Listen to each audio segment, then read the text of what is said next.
말씀 나누겠습니다. 산상순 17번째.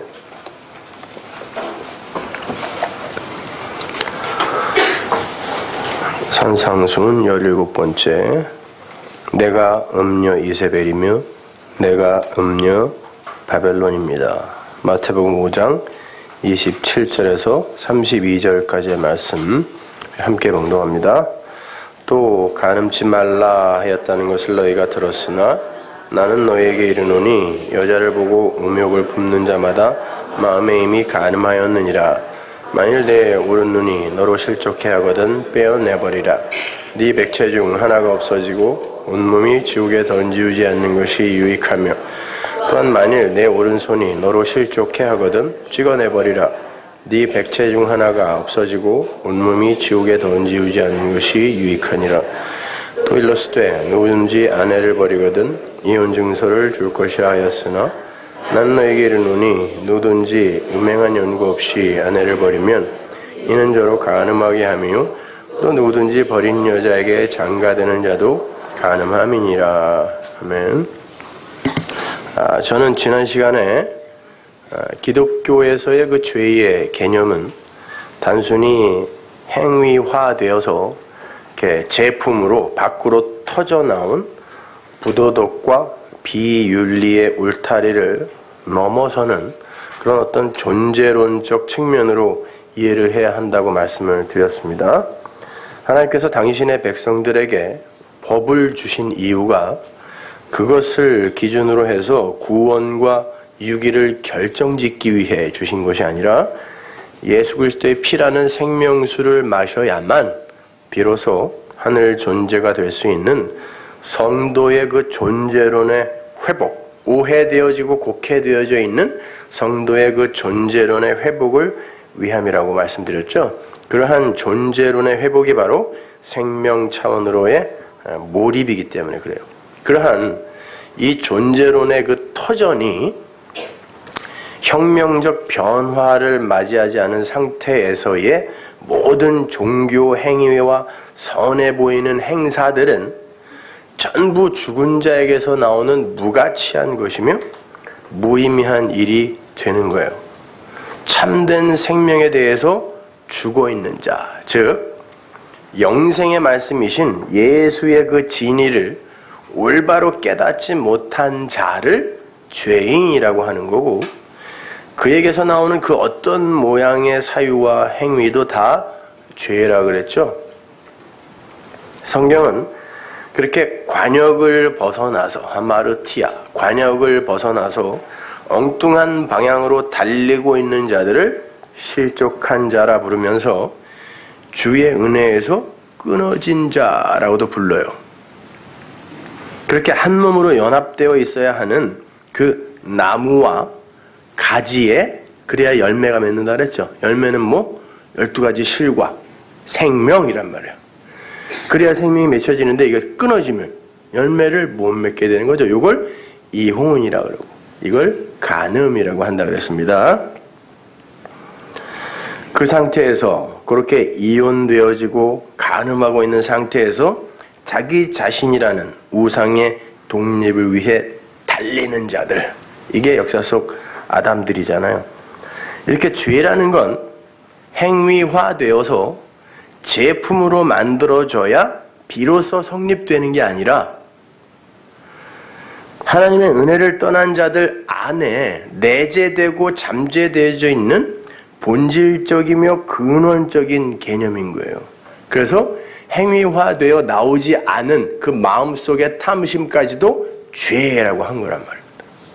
아직 제품으로 안 나왔는데 그걸 죄라 그래요.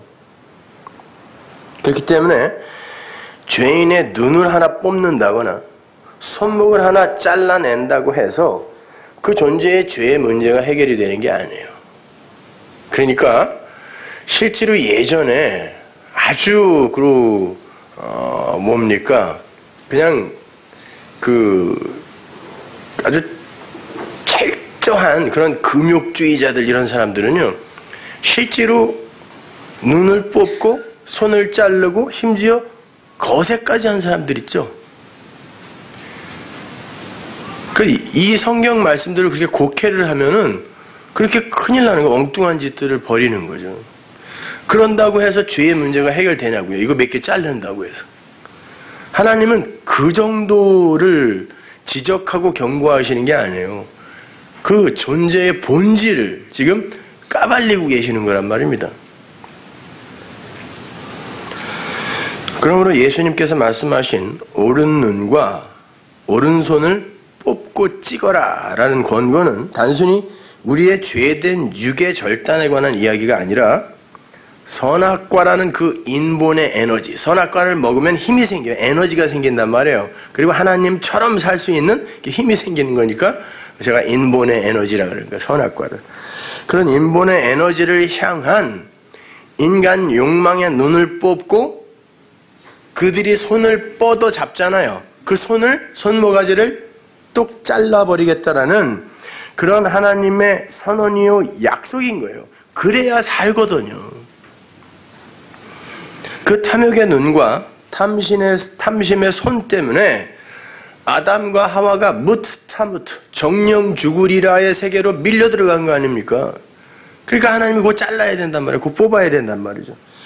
그래서 결국 예수의 눈이 뽑혀지고 우리 구약에서 찾아봤죠? 누가 소경이냐? 내 아들이 소경됐잖냐? 이렇게 하나님 말씀하시잖아요. 누가 소경이냐? 내 종이 소경 아니냐? 이렇게 예수님의 눈이 뽑혀진 거고요. 그리고 예수님의 손이 십자가에 박혀 절단이 된 거란 말이다. 무용한 게 되어버린 거란 말이에요. 이렇게 성경에 나오는 남과 여, 신랑과 신부 등의 구분은 생물학적인 성의 구분에 국한된 것이 아니라 영적 역할의 의미를 담고 있는 구분이란 말이에요.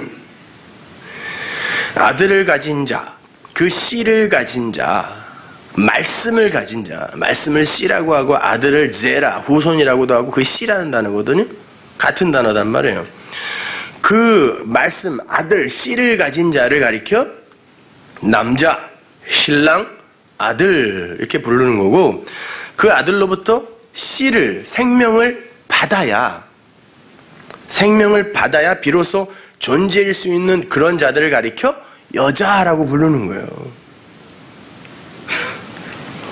그런데 그 여자가 씨를 받으면 씨를 가진 자, 말씀을 가진 자, 아들, 제라, 후손을 가진 자 해서 아들이 되는 거란 말이에요.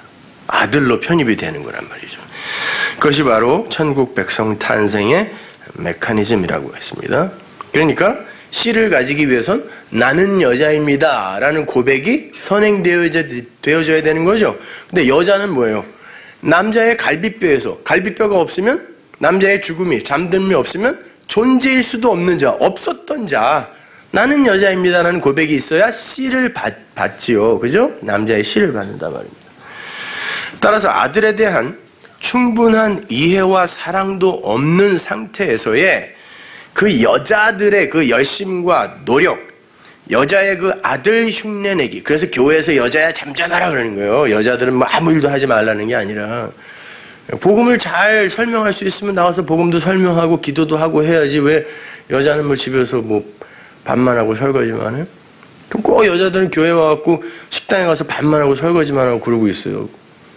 그래서 보통 그 보수적인 장로교회에서는 여자들은 이 위도 못 올라옵니다. 좋은 교회예요, 여기는.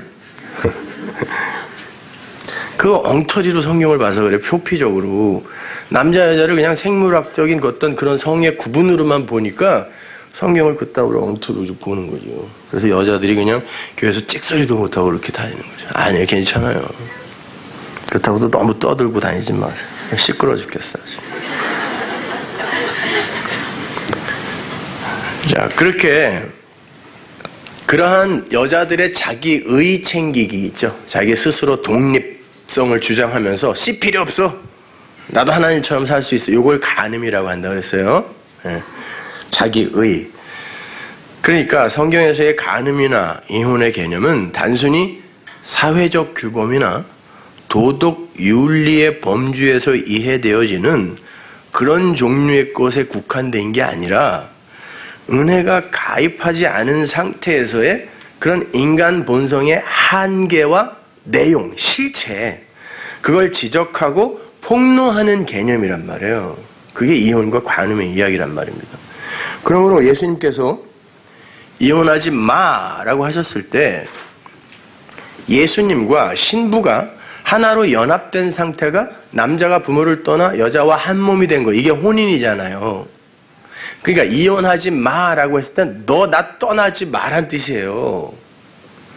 너 나 떠나게 되면 그게 간음하게 되는 거고 그게 죽는 거야. 나 떠나지 마가 이혼하지 마란 말이에요.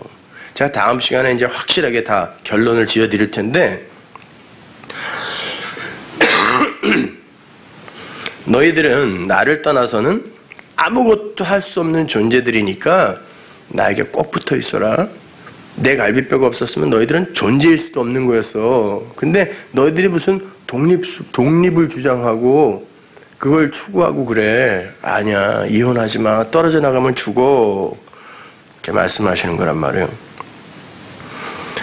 요한복음 15장 4절에 보면 예수님이 그 이혼의 이야기를 이렇게 또 풀어주세요. 내 안에 거하라. 나도 너희 안에 거하리라. 이게 뭐예요? 예수님 안에 갈비뼈로 함몰되어 들어가 있는 사람이죠, 이게. 성경이 그러잖아요. 하나님이 사람을 만드셨는데 남자와 여자를 만들었다 그러죠. 사람 단수인데 남자와 여자를 만들었다 그래요. 그래서 남자와 여자가 이 연합이 깨지면 사람도 아닌 거예요. 그러니까 천국의 사람, 하나님 나라의 사람은 항상 예수와 신랑과 연합되어져 있는 상태라는 말이에요. 그러니까 내 안에 거하라 나도 너희 안에 거하리라. 가지가 포도나무에 붙어있지 아니하면 절로 과실을 맺을 수 없은 것 같이, 과실은 12가지 실과, 생명수에 의해 맺어진 12가지 실과가 보다 생명이니까, 예? 아들의 생명, 아들을 떠나서는 그로부터 생명력을 부여받지 않고는, 은혜를 부여받지 않고는 생명일 수가 없는 거예요. 그래서 과실을 못 맺는다 그러는 거죠. 착한 일을 못한다는 말이 아니에요. 불교인들이 훨씬 더 착한 일 많이 합니다. 너희도 내 안에 있지 아니하면 그러하리라. 나는 포도나무요 너희는 가지니 저가 내 안에 내가 저 안에 있으면 이 사람은 과실을 많이 맺나니. 보세요. 연합되어 있는 상태에서 생명이 풍성하게 열리는 거예요. 여러 가지 착한 일이 주렁주렁 열린다는 얘기가 아니라 나를 떠나서는 너희가 아무것도 할 수 없습니다. 뭘 아무것도 할 수 없어요. 예수님 모르는 사람들도 그렇게 목숨 바쳐 아프리카에서 50년씩 봉사하고 그러는데, 그러니까 아무것도 할 수 없다는 건 뭐예요? 생명을 못 맺는다는 뜻이에요. 생명에 관한 일을 이야기하는 거란 말이에요. 그래서 아무것도 해, nothing. 사람이 내 안에 거하지 아니하면 가지처럼 밖에 버리고 말라지나니. 당연하죠. 나무에서 가지가 떨어져서 나가면 이건 쓰레기란 말이에요. 열매를 못 맞는 거니까. 그러면 불살라버려 땔감으로 써야죠. 뭐 각 집에 각자 땔감들 있잖아요. 교회 가면 그냥 신경질 내면서 밥 달라고 그냥 평소에 먹지도 않는 거 그냥 막 두 그릇씩 먹으면서 못 가게 하는 땔감들 있잖아요. 그걸 모아다가 불에 던져 사르느니라. 이게 바로 간음하지 마, 이혼하지 마의 그 진리를 풀어서 설명해 주신 부분이란 말이에요. 나무에서 떨어진 가지의 상태가 간음이며 이혼이라는 거예요. 이렇게 예수를 떠나 나의 힘과 능력과 지혜를 의지해서 무언가를 성취하고 이루어 보겠다고 하는 그이들이 버림받은 자들이며 그들의 최종 목적지가 불속이라는 거예요. 불속. 게헨나, 지옥이라는 거죠. 이러한 내용들은 간음이라는 단어의 그 어원적 본질을 살펴봐도 금방 알 수 있어요. 간음이라는 단어, 모이코스는요, 행동적인 의미뿐만이 아니라 불신앙, 불경건이라는 뜻이에요. 간음이라는 단어의 의미 자체가. 그 단어가 똑같이 쓰인 곳이 있는데 그곳으로 가면 성경이 말하는 간음의 의미가 좀 더 명확하게 이해가 되실 거예요. 계시록 2장 20절. 그러나 내게 생망할 일이 있노라. 자칭 선지자라 하는 여자 이세벨을 내가 용납함이니 그가 내 종들을 가르쳐 꾀어 행음하게 하고 우상의 재물을 먹게 하는도다. 자, 음녀가 행음을 하게, 간음을 하게 하는 음녀가 하나 나오는데 이세벨이에요. 근데 그가 종들을 가르친다 그래요. 교사예요. 스승이에요. 설교자예요. 행음하게 하고 우상의 재물을 먹게 한다 그래요. 또 내가 그에게 회개할 기회를 주었을 때 그 음행을 회개하고자 아니하는도다. 볼지어다 내가 그를 침상에 던질 터이요 또 그로 더불어 간음하는 자들도 만일 그의 행위를 회개치 아니하면 큰 환난 가운데 던지고 또 내가 사망으로 그의 자녀를 죽이리니 모든 교회가 나는 사람의 뜻과 마음을 살피는 자인 줄 알지라. 내가 너희 각 사람의 행위대로 갚아주리라. 각 사람의 행위대로 갚아주리라. 결론적으로 말씀드리면 간음이라는 게 자기의 행위로 하늘에 올라보겠다라는 게 간음이라 그랬죠. 존재가 피조물이 하나님의 은혜 없이 자기의 이 독자적인 나를 구축하려고 하는 게 간음이니까 그게 이세벨의 모습이라면 음녀 이세벨이 행음케 하는 거잖아요. 그래 해봐라. 그럼 내가 네 행위대로 갚아주마. 근데 하나님의 기준은 우리가 도저히 도달할 수 없는 기준이에요. 죽여버리겠다는 뜻입니다. 행위대로 갚아준다는 건 행위대로 이렇게 계산해서 상 주고 벌 주고 한다는 얘기가 아니에요. 왜? 100개 지키다가 하나 어기면 빵점이거든요. 그러니까 계속 무슨 테트리스도 아니고 올라가면 또 무너지고 올라가면 또 무너지고 죽기 전에 진짜 너무너무 아파서 100년을 진짜 완벽하게 살았어요. 근데 너무너무 죽기 전에 너무너무 아파서 하나님 어떻게 나에게 이러실 수 있어? 잠깐 원망이 들었는데 아니지 막 그래서 쥐어 뜯었는데 하나님이 빵점 그러면 어떻게 할 거예요? 인간은 그런 거예요, 여러분. 하나님의 기준이 거기라니까요. 그동안에 그래도 100년쯤 한 거 이거는 쌓아서 하나님이 상줄 근거로 스펙으로 쌓아두셨겠지. 천만의 말씀. 그거 다 빵점이란 뜻이에요. 근데 뭘 쌓는다는 거란 말이에요, 여러분. 아닙니다. 우리는 그렇게 절대로 하나님 앞에서 내 것을 쌓아서 내놓을 게 없는 자들이란 말이에요. 이세벨이 뭘 먹게 한다 그래요? 우상의 제물. 근데 제물이라는 게 뭐예요? 성전에서 드려지는 거잖아요. 그러니까 우상의 제물, 불경건과 불신앙으로 더럽게 만드는 거, 우상의 제물을 먹인다는 거는 하나님께 드리는 제물, 예수를 먹여야 되는데 엉뚱한 걸 먹여가지고 힘만 좋게 만들어서 인간들이 하는 행위만 쌓아놓는 거. 그러니까 우상의 제물, 행음은 어디에서 보여지는 거다? 성전, 교회에 있는 일을 이야기하는 거예요. 절에서 있는 이야기가 아니라. 성경의 독자는 오로지 성도라니까요. 그러면 여러분은 성전이에요, 아니에요? 성전이죠. 여러분이 교회잖아요. 그래서 바울이 뭐 여기저기 있는 교회들에게 뭐 아무개 교회가 아니라 여러분 각자를 이야기하는 거란 말이에요. 그러면 이 음녀의 이야기는 어디에서 지금 일어나고 있는 이야기라는 거예요? 내 안에서 일어나고 있는 이야기를 하나님이 여기에서 이러한 것들을 은유적으로 설명을 하시면서 풀어주는 거예요. 그러니까 내 안에서 일어난 일로 봐야지. 밖에서 음료를 찾으려고 하면 안 돼요. 이게 다 내 안에 있는 일이란 말입니다. 자, 성도는 성경을 통해서 그렇게 나를 보아야 되는 거지, 말씀을 통해서 나 이외에 그 너의 행태를 지적하는 우를 범해서는 안 되는 거예요. 나가 바라보는 그 너는 내가 판단할 수 있는 존재가 아니에요. 우리는 그런 권한이 없어요. 누가 누구를 판단합니까? 피조물이. 누가 긍휼의 대상이고 누가 유기의 대상인지는 하나님만 알아요. 그래서 저한테 와서 목사님 저는 구원 받은 것 같아요? 아닌 것 같아요? 이런 거 물어보지 마세요. 되게 곤란해요. 모른다 그러면 꼭 영성 없는 목사 같아가지고 창피해가지고 그냥 말도 못하겠고. 근데 몰라요. 어떻게 알아요 제가. 그러한 것들은 그들의 표피적 행위로 구분되는 게 아니에요. 여러분 잘 생각해 보십시오. 나라는 존재를 가르치고 이끌어가는 강력한 스승이 어디로부터 나에게 접근합니까? 어디서 그 가르침이 가장 많이 들리고 강력하게 들려요? 내 안에서요. 인간은 어떤 정보나 외부에서 어떤 지식을 습득하면 곧 나라는 프리즘을 통해서 내 색깔로 입혀내는 게 인간이라고요. 그러니까 가장 강력한 스승은 나래니까요. 그 이세벨이 가르쳤다 그러죠. 내가 나를 가르친다는 거예요, 우리는요. 그래서 그 마음을 하나님이 바꿔주지 않으면 우리는 끊임없이 그 음녀가 가르치는 대로 그 방향으로 가게 되어 있어요.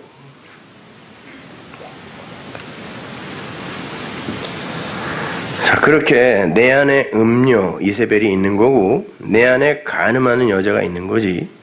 나는 괜찮은데 내 밖에 있는 어떤 존재에 의해서 내가 음녀화되는 게 아니에요. 친구 잘못 만나서 음녀되는 거 아니고 내가 음녀라고요. 우리가 이 세상 속에서 어떤 방식으로든 괜찮은 나를 추구하는 걸 성경이 세상과 벗한다라고 해요. 세상과 벗한다는 건 단순히 뭐 세상에 있는 쾌락이나 돈이나 힘 이런 걸 좋아하는 것 그것만을 지칭하는 게 아니에요. 세상 속에서 나를 구축하는 걸 세상과 관계이시 사는 세상과의 벗이라고 이야기해요. 하나님과 벗으로 살아야 하는, 하나님이 우리 보고 벗이라고 그러잖아요. 아브라함 보고 벗이다 그랬죠. 내 벗, 내 친구. 그런데 그 하나님과 관계 맺고 살아야 하는 그 하나님의 벗이 세상 안에서 세상과 관계 맺으면서 자꾸 그 세상의 벗이 되려고 하는 거, 요걸 뭐라 그래요? 요걸 우상섬김이라고 그러고 요걸 간음이라고 한단 말이에요, 성경이. 야고보서 4장 4절 보세요. 간음하는 여자들이여 세상과 벗된 것이 하나님의 원수임을 알지 못하느뇨? 그런즉 누구든지 세상과 벗이 되고자 하는 자는 스스로 하나님과 원수되게 하는 것이니라. 이 간음하는 여자들은 유곽에 있는 어떤 그런 분들만을 이야기하는 게 아니라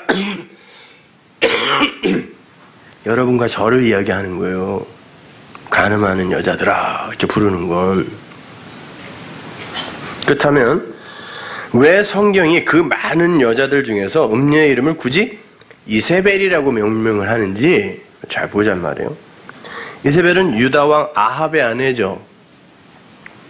그 이세벨 왕비는 아합 왕에게 시집 오면서 자기가 섬기던 우상들을 왕창 갖고 왔어요. 그래서 바알과 아세라 이런 풍요와 다산의 신을 이스라엘로 하여금 섬기게 만든 여자예요. 우상의 재물을 먹게 한 여자예요. 간음을 하게 한 여자죠. 맞아요. 그죠? 하나님과 신랑 신부로 살아야 하는 이스라엘에게 와서 다른 사랑할 수 있는 존재들을 소개시켜줬단 말이에요. 그러니까 이 여자가 이스라엘을 간음케 한 여자고 그 여자 자체가 간음한 여자란 말이에요.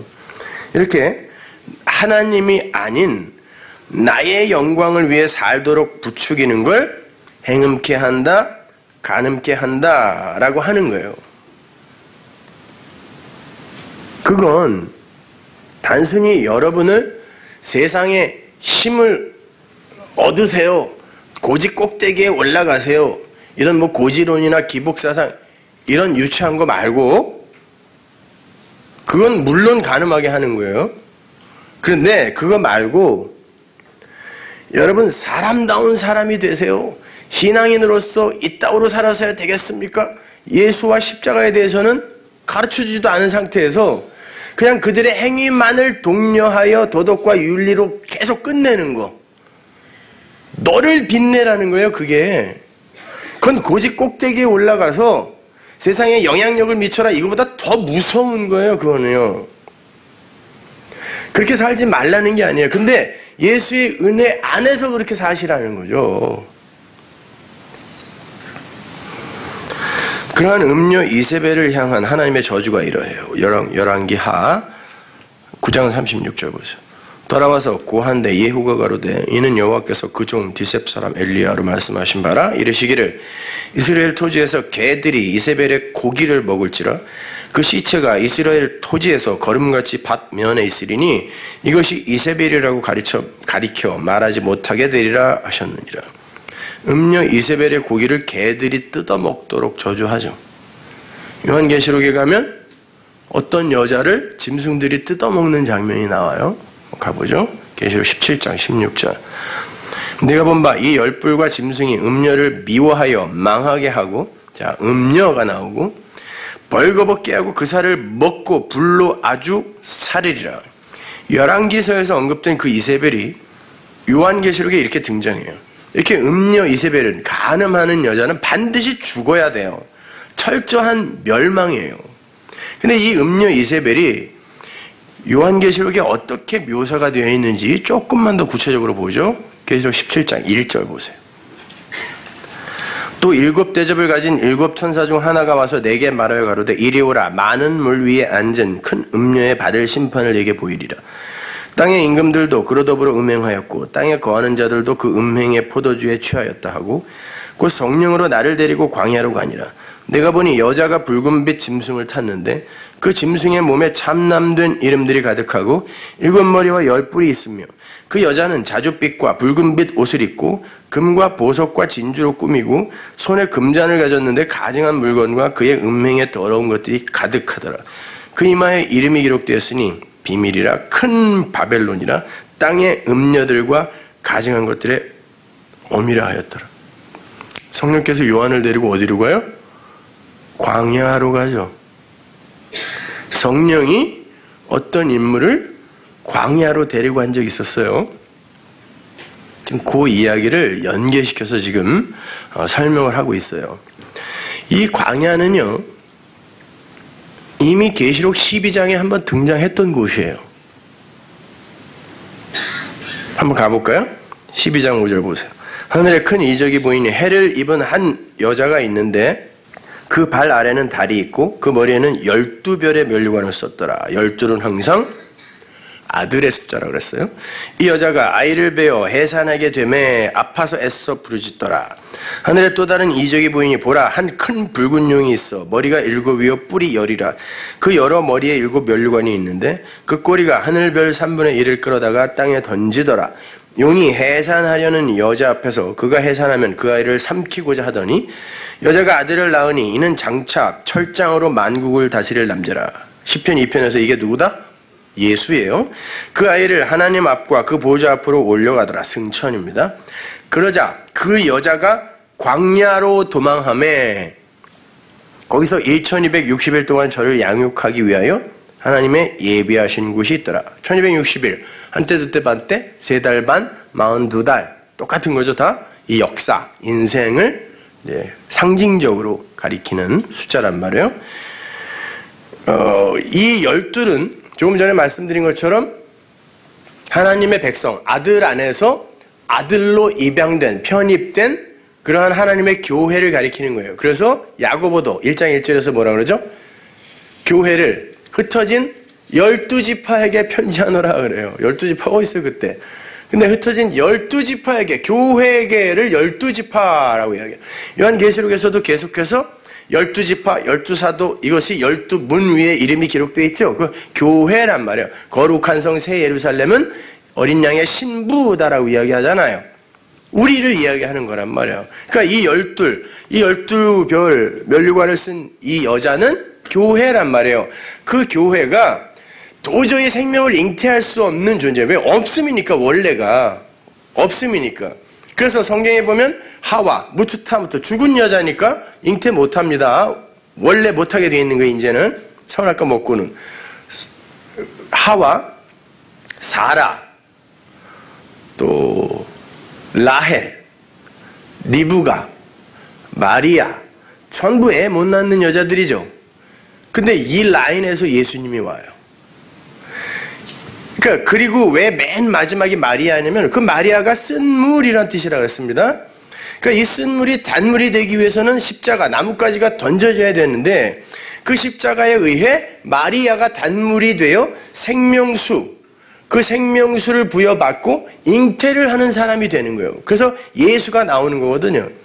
그러니까 이 여자가, 도저히 불가능한 여자가 그 어떤 그 마귀의 방해에도 불구하고 결국 여인의 후손, 아들 제라, 예수 그리스도를 낳는 거예요.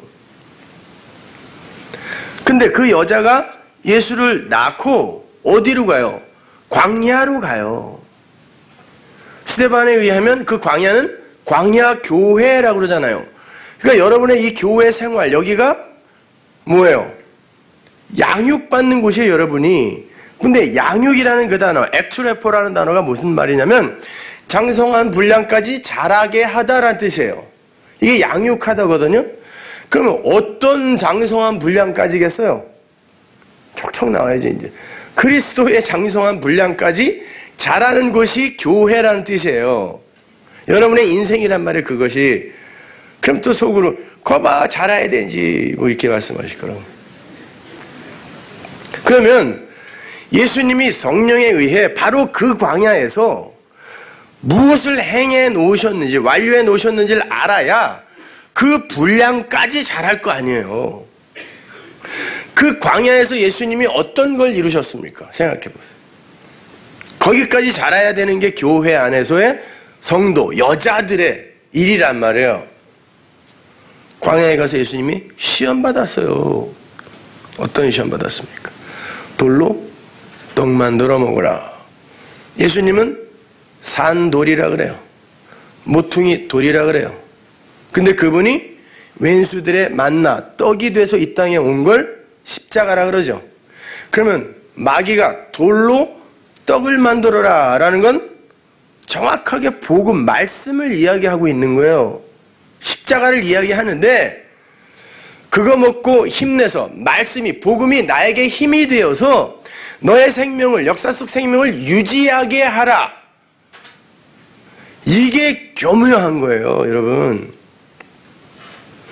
예수 이야기하고 십자가 이야기하고 은혜 이야기하고 다 하는데 그걸 인간의 자존심 혹은 그의 존재의 자랑이나 설명을 위해 사용하라고 하는 요게 마귀의 속삭임이란 말이에요. 예수님이 뭐라 그래요? 아니야. 나 돌로 떡 만들어 먹고 그걸로 내 생명 유지할 거 아니야. 나 그냥 떡 돼서 죽을래. 그래서 떡이 돼서 죽으셨어요. 십자가에서. 성전에서 뛰어내려. 그럼 천사들이 수종들 거 아니야. 이것도 역시 성경 말씀입니다. 예수님은 하늘 성전에서, 묵시 속 성전에서 역사 속으로 뛰어내린 분이죠. 그걸 인카네이션이라고 그래요. 성육신. 그럼 하나님이 역사 속으로 뛰어내리셨으면 천사들이 수종 들면서 이분이 하나님의 아들이란다 이렇게 설명해 줘야 되는데 수종을 든 게 아니라 손을 쏙 빼버려가지고 뚝 떨어져서 죽었네요. 십자가예요. 하나님의 아들이 성전에서 뛰어내렸는데 아무도 그분을 수종 들어주지 않았어요. 다 그분을 버리고 죽게 놔뒀단 말입니다. 야, 하나님 시험하지 마 그랬어요. 예수님이. 나 그냥 죽을 거야. 내가 성전에서 뛰어내린 건 죽기 위해 온 거야. 두 번째예요. 세 번째. 나에게 경배해. 브로스큐네오. 예배란 뜻이야. 연합이란 뜻이야. 뭘 향하여 입맞추다. 연합인 거죠. 예수님께서 십자가에서 뱀이 되어 주셨죠. 놋뱀이 되어서 죽으셨어요. 뱀과 예수님이 연합되는 거예요. 죄인이 되셔서 죽으신 거예요. 예수님이. 그래, 그러면 세상 이 부귀 영화 만국 천하 만국을 줄게. 아니야. 나 이 천하 만국 내 백성에게 선물하기 위해 이 땅에 온 거 아니야. 나 하나님 나라 완성하러 왔어. 그리고는 주 너의 하나님만 경배해야지. 왜 내가 너에게 경배해? 세계가 다 뭐예요, 이게? 성경은 우리 이 피조물들의 처음 자리를 낱낱이 폭로하고 하나님의 그 창조주 되심을 설명하는 거거든요. 그래서 거기서 찬송이 터지게 하는 게 성경인데 마귀는 항상 이 음녀들은 어떻게 가르치냐면 그래, 그게 복음이잖아. 그러니까 그걸 갖고 너희들을 열심히 치장하고 성숙시키고 변화시켜서 다른 이들이 너희들을 존경하게 해. 너희들을 롤모델 삼게 해. 이렇게 가르치는 거죠. 그거 잘 가르치는 거 아닌가? 혹시 이렇게 생각하는 분이 계시다면 저희 관음사나 이런 데로 가세요. 그건 기독교 아니란 말입니다.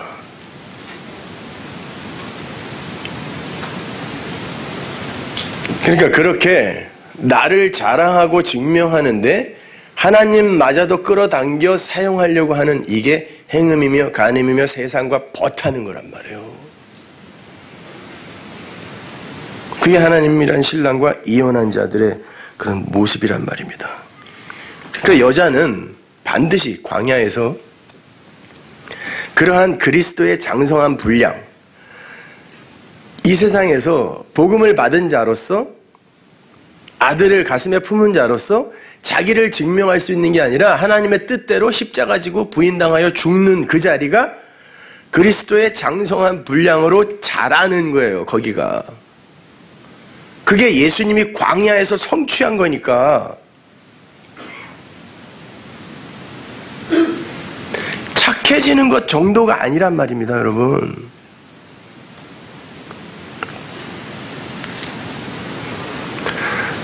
그렇게 그리스도의 장성한 분량으로 자라는 거, 바꿔 말하면 십자가 뒤로 점점 작아지고 이렇게 숨어 들어가는 그걸 양육이라 그래요. 제자 훈련해갖고 뭐 저기 어디 그냥 군사가 되어서 딴 데 가서 막 순교하고 죽는 이런 용사들을 만들어내는 게 양육이 아니에요. 광야에서 양육을 받게 되면 예수 그리스도의 십자가로 이렇게 수렴되어 들어가게 돼요. 몰입되어 들어가게 된다니까요. 그게 여자가 광야에서 하는 일이란 말이에요. 그러니까 여자는 반드시 광야에서 아들이 받으신 시험을 받도록 되어 있어요. 그 양육의 과정에 동원되는 게 여전히 그 여자 안에 남아있는 마귀적 속성이란 말이에요. 여러분이 구원받고 바로 성자가 되지 않는 이유가 그거예요. 그 안에는 그 마귀성으로 말미암아 나에 대한 신뢰와 사랑을 점점 잃어가는 거예요. 이게 양육이라니까요. 그래서 여자 안에서는 늘 시험, 즉 전쟁이 끊이지 않게 되는 거예요. 사도 바울이 뭐라 그래요? 야, 이 죄의 법이 계속 이기네 그러잖아요. 어떻게 계속 일로 끌고 오니? 100대 빵이야. 자기가 죄인 중에 괴수다라고 이야기를 하는 거란 말입니다. 그것을 여자가 광야에서 무시무시한 짐승을 타고 있는 모습으로 그려놓은 게 계시록 17장이란 말이에요. 그 여자가 광야로 가서 양육을 받는데 광야에 가봤더니 성령에 끌려 광야에 가봤더니 그 여자가 짐승을 타고 있어요. 근데 결국 그 여자가 어떻게 되는지 아세요? 짐승에게 맞아 죽어요. 벌거벗겨져서. 누구의 모습이에요? 예수의 모습이에요. 조금 아까 봤잖아요. 벌거벗겨서 물어뜯어서 먹어버린다니까요, 짐승이.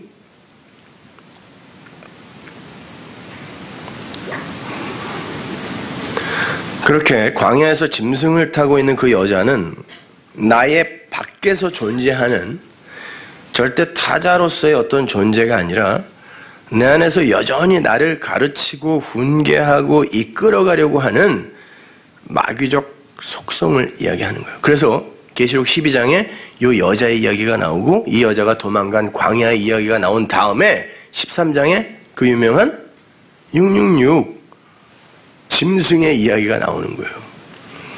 여자가 이 짐승을 타고 앉아서, 짐승이 뭐였어요? 바다에서 올라온 짐승, 땅에서 올라온 짐승, 맨 위에 용. 용이 권세와 능력을 바다에서 올라온 짐승에게 주죠. 이 세상의 권세, 이 인간들 피조 세계의 어떤 가치를 추구하는 그런데 요 바다에서 올라온 짐승이 죽었다가 살아난 흉내를 낸단 말이에요. 성자 예수를 흉내내는 거예요. 그런데 결국 권세, 이 땅의 권세와 가치를 추구하는 가짜.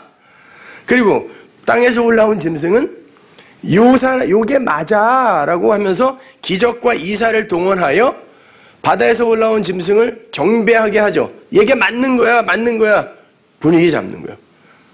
그러잖아요. 성령 집회다 뭐대 하면서 기적과 이사를 막 행하면서 은이빨 금이빨로 막 바꿔주면서 이게 맞는 거야. 나 어떤 사람 그거 다 바꿔주면 어떡할까요, 그거? 이 이빨이 전부 그 누렇게 금으로 바뀌면 그거 어떡할까? 아, 그거 걱정돼서도 못 가겠는데, 나는 거기.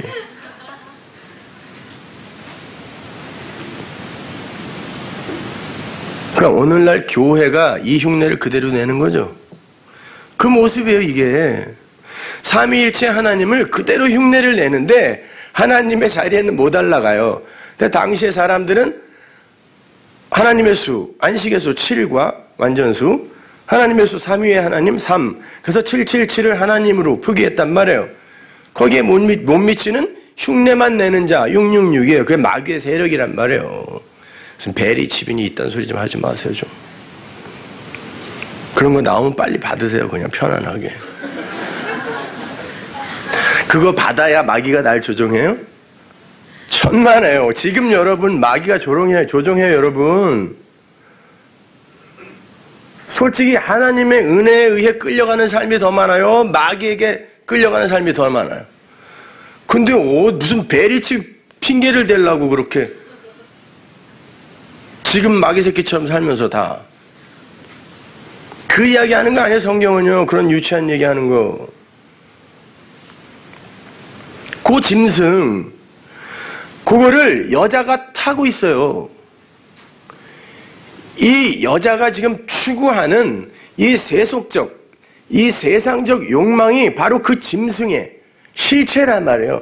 그러니까 연합시켜버리는 거, 둘을. 그래서 앉혀버리는 거, 거기다가 이렇게 붙여버리는 거죠. 그 이유는 결국 이 짐승을 시켜서 얘를 죽여버림으로 말미암아 아니지. 그러니까 너는 신랑에게 붙어야지. 왜 짐승에게 붙고 그래? 이게 역사란 말이에요, 여러분. 성도가 경험해야 하는 역사.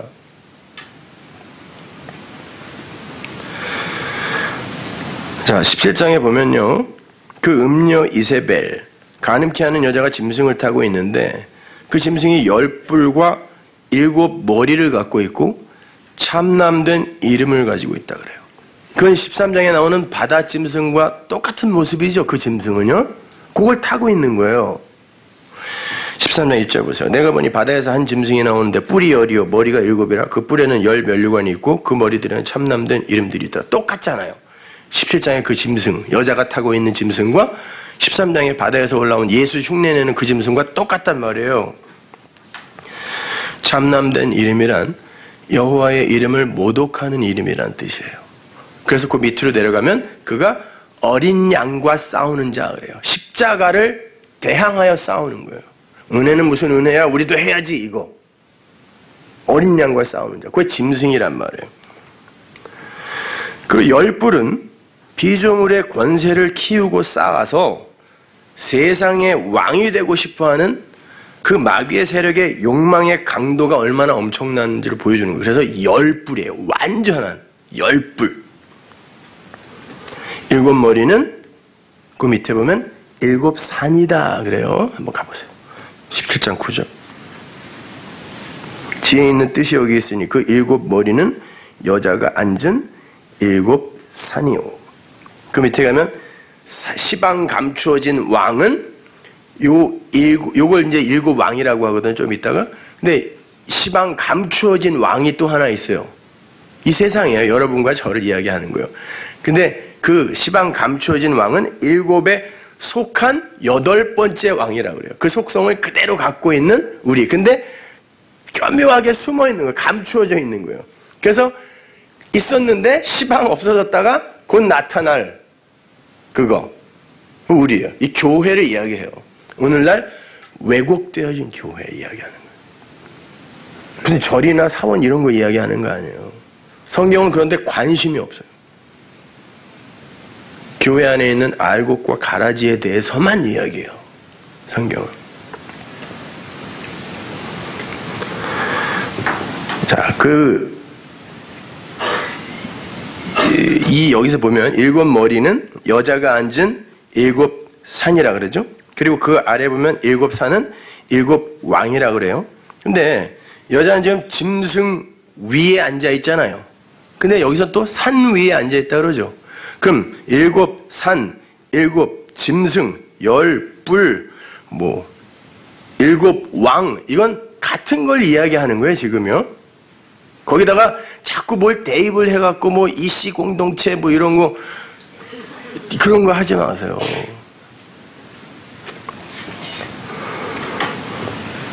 그 위에 음녀인 여자가 타고 있다는 건 바로 그 짐승의 속성을 가진 자가 음녀다라는 거예요. 그래서 둘이 연합된 형국으로 그려지고 있는 거예요. 그렇다면 구약으로 가서 그 음녀인 일곱 왕, 일곱 산, 일곱 머리, 그것의 정체가 뭔지 한번 보자 말이에요. 예레미야 51장 25절. 나 여호와가 말하노라. 온 세계를 멸한 멸망의 산아 보라. 나는 네 대적이라. 하나님의 대적을 산이라 그래요. 그래서 요한이 그 산이라는 단어를, 개념을 갖다 쓰는 거예요. 나의 손을 내 위에 펴서 너를 바위에서 굴리고 너로 불탄 산이 되게 할 것이니. 그 산이 온 세계를 죽음으로, 멸망으로 몰고 간다 그러죠.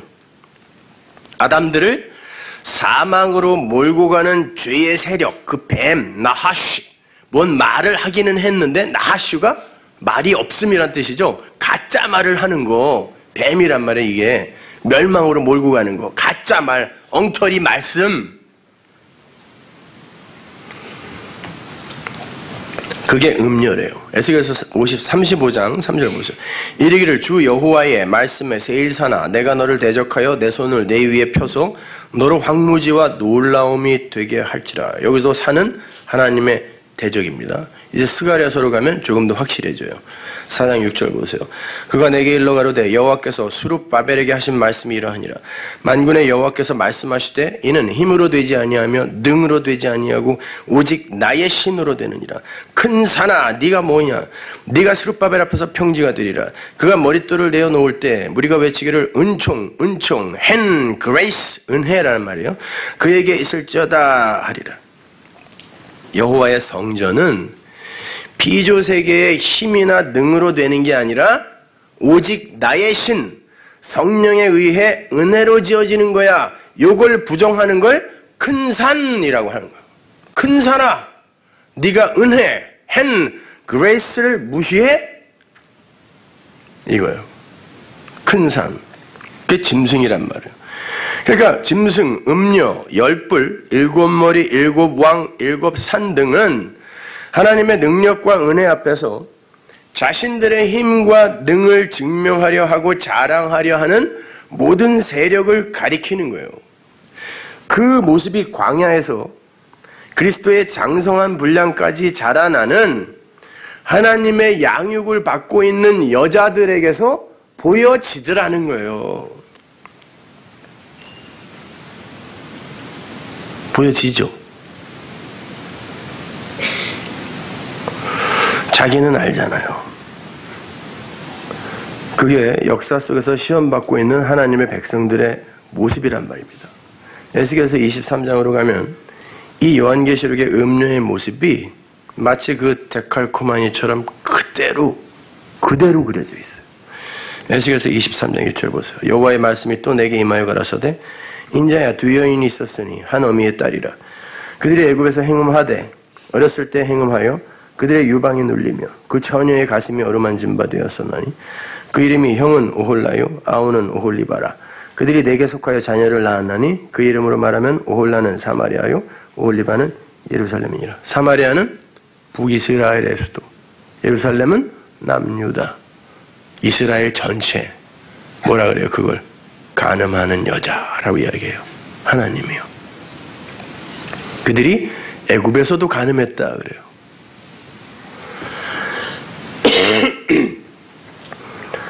에스겔서 23장을 계속 읽어보시면요, 그들이 아수르와 바벨론과 간음을 했다. 아수르라는 강대국, 세계 최고의 강대국이었어요. 바벨론 역시 마찬가지예요. 그 강대국들을 흠모하며 세상의 힘을 흠모하며 하나님보다 그들을 의지하지라는 거예요. 그래서 이스라엘이 어떤 공경에 처했을 때 하나님이 아닌 다른 강대국에 가서 원조를 청하면 하나님이 대노하시죠. 그때마다. 그걸 간음이라 그런단 말이에요. 하나님은. 나에게 찾아와야지 어떻게 세상에 있는 다른 것들을 찾아가냐. 그걸 간음이라 그래요. 근데 애굽과도 간음을 했다. 뭐요? 애굽의 문명과 힘을 좋아했다는 거예요. 종살이만 잘 해주면 내가 먹고 싶은 거, 부추와 마늘과 고기, 이걸 얼마든지 주는, 내가 원하는 걸 주는 그것을 좋아한 거예요. 그걸 얻기 위해서는 난 종살이도 할 수 있다는 거예요. 이걸 거짓 경배, 거짓 섬김, 거짓 예배라 그래요. 근데 오늘날 교회에서 그런 모습이 그대로 나타난다는 것입니다. 내가 뭔가를 얻어내기 위해 내가 그 존재를 사랑하는 게 아니에요. 그런데 내가 먹고 싶은 걸 얻어내기 위해서는, 갖고 싶은 걸 얻어내기 위해서는 경배하는 척, 섬기는 척, 찬송하는 척, 기도하는 척, 헌금하는 척 하는 거, 이걸 간음이라 그래요. 요 뒤에 두루치기 집에 가면은 부추와 마늘과 고기를 항상 줘서 그때마다 이 대목을 생각나게 되는데, 조금 아까도 제가 그거 먹으면서 아유, 부추와 마늘과 너무 맛있어. 아니, 그걸 종살이 하는 신용만 하면 준다니까요. 그냥 거기를 흠모한 거. 그래서 광야에서 걸핏하면 돌아가자 그럼. 이 만나가 웬 말이냐. 돌아가자. 성경은 이렇게 그 짐승을요, 바벨론이라고 했다가 계시록에서는 그 음녀를 바벨론이라고도 합니다. 그러니까 그 짐승과 음녀의 속성을 정확히 일치한다는 거예요. 그러나 짐승은 여자의 양육 도구로 사용되어진 후에 용도 폐기되어도 되는데, 여자는 양육이라는 과정을 통과하여 그리스도의 장성한 분량까지 자라서 살아야 돼요. 그래서 죽어도 못 죽어. 하나님께서 어떠한 방식으로 그 여자를 살려내는지 아세요? 짐승을 타고 있는 여자를 어떻게 살려내는지 아세요? 짐승을 시켜서 이 여자를 죽이는 방식으로 살려내요. 보세요. 에스겔서 23장 22절. 그러므로 오홀리바야, 나 주 여호와가 말하노라. 내가 너의 연애하다가 싫어하던 자들을 격동시켜서 그들로 사방에서 와서 너를 치게 하리니 그들은 바벨론 사람과 갈대아 모든 무리 부곡과 소아와 고아 사람과 또 그와 함께한 모든 아수르 사람 곧 준수한 소년이며 다 방백과 감독이며 귀인과 유명한 자, 다 말타는 자들이에요. 이거 뭐 장세기 뭐 이런 데서 하나님의 저주가 내릴 때마다 등장하던 인물들이죠. 이거 유명한 자, 귀인, 준수한 소년.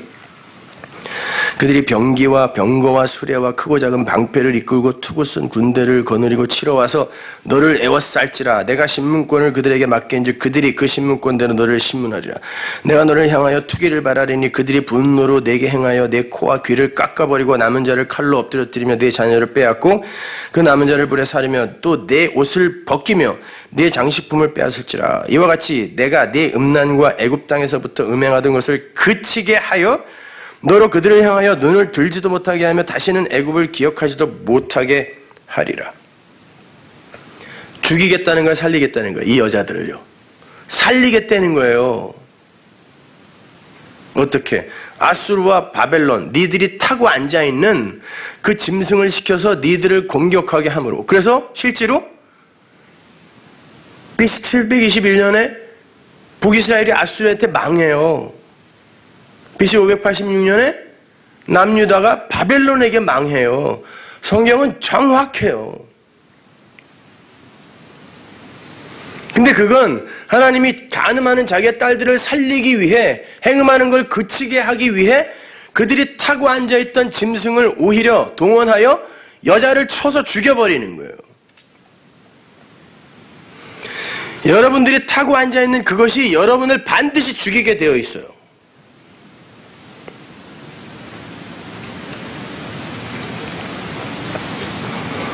그래야 하나님이 새 생명으로 살려주세요. 여러분은 그것을 장악하고 정복할 수 있는 분들이 아니에요. 오히려 그것들이 여러분을 정복하여 죽인다니까요. 그때 여러분은 하나님, 신랑이여 나 좀 도와주세요. 이리로 가는 거예요. 이스라엘이 그토록 흠모하던 가짜 신랑 아수르와 바벨론을 시켜서 이스라엘을 빨가벗겨서 죽이게 하는 거예요. 준수한 소년, 응? 우리 집에 있는 어떤 사람이 좋아하는 뭐 박재범 이런, 응? 나이가 몇인데 걔만 나오면 그냥 밥도 안 주고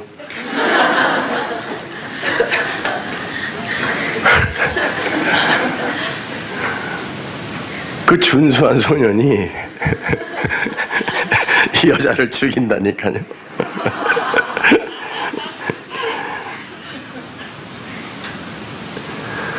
마치 창녀 고멜이 자신이 간음하던 남자들에게 단물 다 뺏기고 노예 시장으로 버려지는 그런 꼴인 거예요. 그렇게 만들어버리는 거예요. 그때 신랑이 찾아가죠. 그 여자가 어디로 갑니까? 응? 신랑에게 꼭 붙어있게 되는 거예요. 그런데 성경이 간음한 이스라엘을 치도록 하나님께서 들어서 쓰시는 아수르와 바벨론은 굉장히 매력적이에요. 이게 음녀 바벨론을 묘사하는데 그대로 쓰여요. 이 단어들이요. 다 왕들이 갖고 있던 것들이고 왕의 옷의 색깔이고 사람들이 다 흠모하는 것들, 세상 사람들, 땅의 사람들이 다 좋아하는 것들, 그것들이 여자를 죽여요. 계시록 17장 16절 보세요. 네가 본 바 이 열불과 짐승이 음녀를 미워하여 망하게 하고 벌거벗게 하고 그 살을 먹고 불로 아주 살이리라. 하나님이 자기 뜻대로 할 마음을 저에게 주사 한 뜻을 이루게 하시고 저희 나라를 그 짐승에게 주게 하시되 하나님 말씀이 응하기까지 하심이니라. 또 내가 본 바 여자는 땅의 임금들을 다스리는 큰 성이라 하더라. 보세요. 짐승이 음녀를 죽이죠. 뭐 자중질환이에요 이거? 바로 여자인 우리 안에서 일어나는 이야기를 하는 거예요.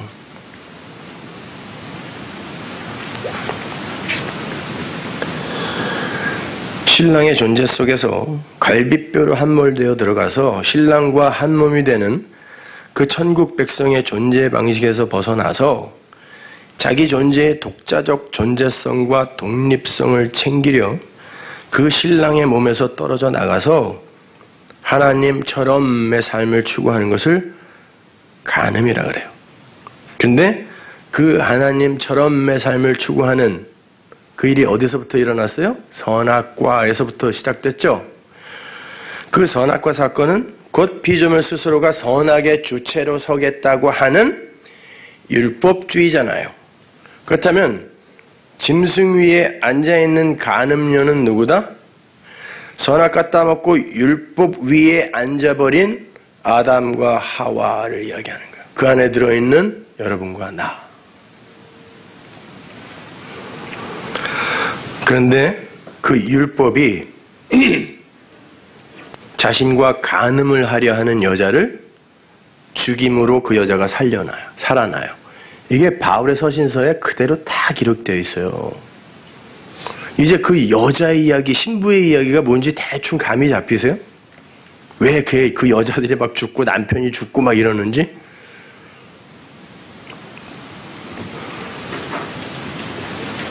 율법이 여자에 의해 정복이 되는 게 아니라 여자를 죄인으로 폭로시켜 죽이는 거예요. 그게 하나님의 뜻이었단 말입니다. 갈라디아서 2장 19절 보세요. 내가 율법으로 말미암아 율법을 향하여 죽었나니 이는 하나님을 향하여 살려 함이니라. 이 여절을 제가 조금 풀어서 의역해 드릴게요. 나는 이미 율법의 손에 죽어서 율법의 지배에서 벗어나 하나님에 대하여 살게 되었습니다. 나는 그리스도와 함께 십자가에 달려 죽었습니다. 사도가 자신은 율법에게 맞아 죽었다고 이야기를 하는 거예요. 정확히 번역을 하면 나는 율법에 의해 맞아 죽었습니다라는 뜻이에요. 그리고 그렇게 율법에 맞아 죽는 것이 하나님에 대하여 사는 거래요. 그런데 사도는 바로 그 다음 절에서 자신이 율법에게 맞아 죽은 건 예수 그리스도 안에서 죽었다 그래요. 그러면 정작 율법에게 맞아 죽은 분은 누구예요? 예수님이 누구에게 죽었어요? 유대주의에게 맞아 죽었잖아요. 바리새인들에게.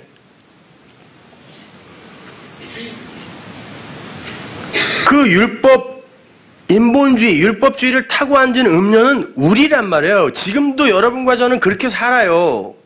아닌 것 같지만 우리는 그러한 율법 지킴이나 나의 행위를 통하여 나를 증명하고 자랑하려고 하는 시도를 끊임없이 합니다.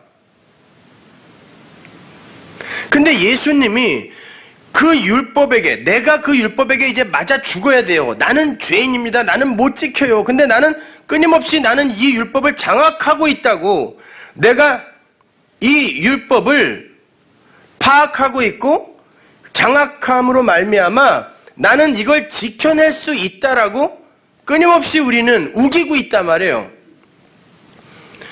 그러니까 하나님은 이 율법을 시켜서 지금 얘를 죽여야 되는데 얘가 안 죽으니까 예수님이 율법에게 맞아 죽음으로 말미암아 우리가 그 간음의 그 주홍 글씨를 뺏긴 거예요. 그냥 하나님이 가져가 버린 거예요. 그 주홍 글씨를 영원히 달고 다녀야 하는 그걸 구원이라 그래요, 여러분.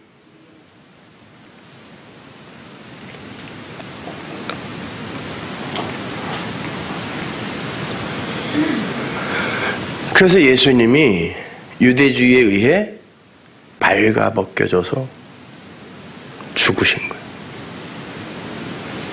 성경이 경고한 일이 예수에게 일어나 버린 것입니다.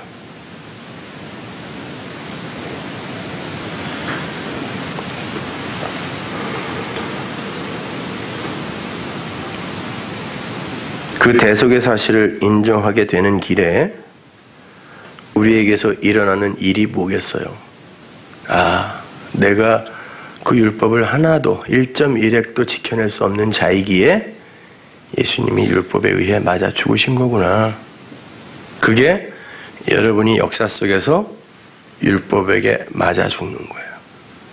나는 아니구나, 이렇게. 근데 여전히 나는 이거를 포착하고 이해하고 장악하여 지킬 수 있는 존재니까 좀 지켜봐 줘봐. 그리고 말씀을 떡으로, 에너지로 좀 줘봐. 내가 한번 해볼게. 이거.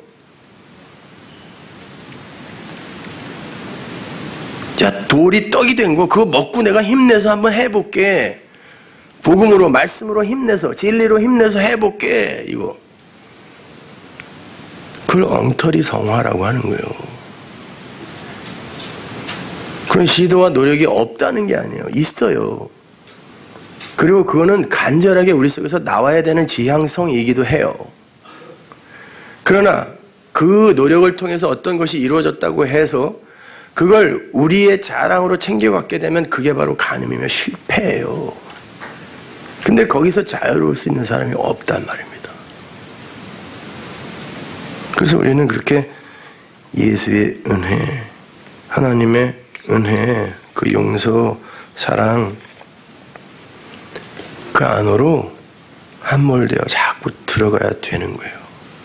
그런데 선악과 따먹은 아담들의 눈에는요, 그 예수가 요한계시록의 음료로 보입니다, 여러분. 포도주와 성도의 피에 취한 자라 그러죠, 음료를요. 예수님이 음료가 되어서 죽었지만 그분이 음료는 아니잖아요. 그런데 율법주의의 관점으로 예수를 보게 되면 그분은 성도에게 끊임없이 피를 요구하는, 그 성도의 피에 취해 있는 음료로 보이게 돼요. 그걸 잘못 보는 거예요, 여러분. 그래서 바로 그 다음에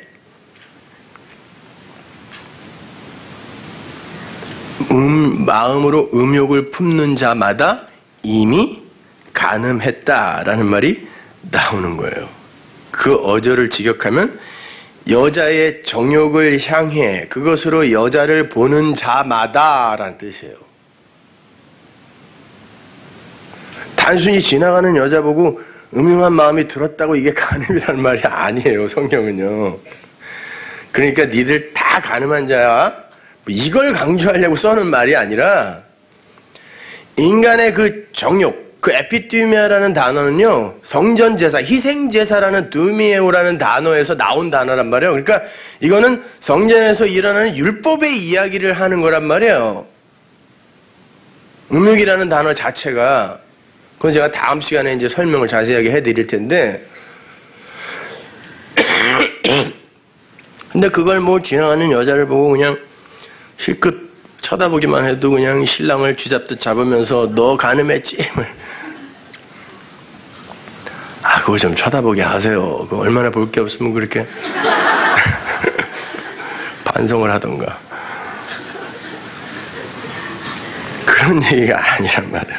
그렇게 착각들을 하니까 계시록 17장에서 이런 말 하는 거예요. 8절 보세요. 네가 본 짐승은 전에 있었다가 시방 없으나 장차 무정행으로부터 올라와 멸망으로 들어갈 자니 땅에 거하는 자들로서 창세 이후로 생명책에 농명되지 못한 자들이 이전에 있었다가 시방 없으나 장차 나올 짐승을 보고 기이 여기리라. 시방 없다는 건 지금 존재가 소멸됐다는 게 아니라 그게 어떻게 장차 나와요. 지금 못 알아보더라는 거예요. 사람들이 지금 감추어져 있는 그 음료를 지 자존심 챙기고 의 챙기느라 못 알아보고 속고 있다는 뜻이에요. 그래서 이 음료를 시방 없는 요 왕을 7 왕에게 속한 자인데 8번째 왕이다라고 이야기하는 거예요. 우리 이야기하는 거예요. 그 속성을 그대로 가진 자. 못 알아봐요. 예수 이야기하고 십자가 얘기하고 하나님 얘기하고 사랑 이야기하고 순교 이야기하고 헌신 이야기한다고 다 하나님의 말씀이라고 오해들 하고 있다는 뜻이에요. 오히려 그렇게 인간들의 행함을 독려하여 인간 보편의 자존심을 이렇게 세워주면 사람들이 은혜 받았다 그래요. 그리고 건강한 기독교, 순전한 기독교, 집에 침이 마르도록 칭찬하죠. 못 알아봐서 그래요. 그래서 시방 없다는 거예요. 없는 것처럼 사람들이 못 알아본다는 뜻이에요. 음료가 이렇게 시퍼렇게 내 안에 살아있는데 그걸 감지 못하더라는 것입니다. 오늘날 교회가요. 여러분, 다른 거 다 잊어버리셔도 돼요. 그리고 다른 사람 생각할 것도 없어요. 여러분과 제가 바로 간음한 여인이고 버림받아 마땅한 창녀예요. 그런데 예수님께서 부정한 창녀가 되셔서 죽으심으로 말미암아 우리가 그 간음의 좋은 글씨를 떼어버리게 된 거예요. 그 이야기가 유다와 다말의 이야기에서 잠깐 힌트되어진 거예요. 도대체 여인의 후손 제라, 자손이 나올 수 없는 상황에서 여자가 창녀가 되어 시아버지 앞에서 창녀가 되어 여인의 후손을 이어버리는 거예요. 그걸 십자가 이야기하는 거예요, 여러분.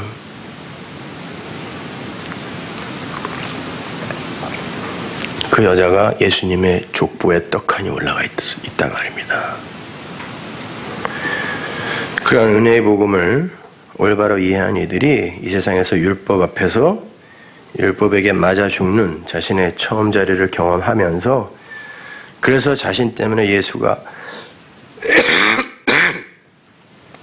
창녀가 되어서 죽으셨다라는 그 진리를 꼭 붙들게 되는 게 양육인 거예요. 그걸 자라남이라 그래요. 그리고 그걸 진짜 성화라 그래요.